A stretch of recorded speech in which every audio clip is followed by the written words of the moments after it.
Okay.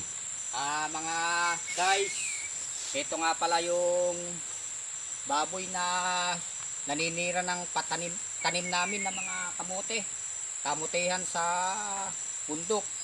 Kaya napilitan yung mga aso namin na hinabol-habol. Wala na kaming nagawa. Pinagtulong-tulungan nila. Di yun. Naigalan.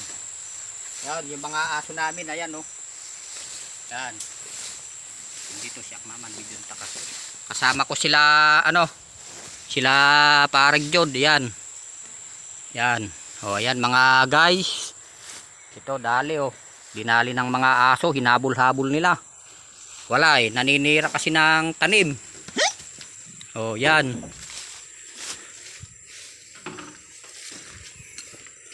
Okay, thank you. Dito ang aming kubo.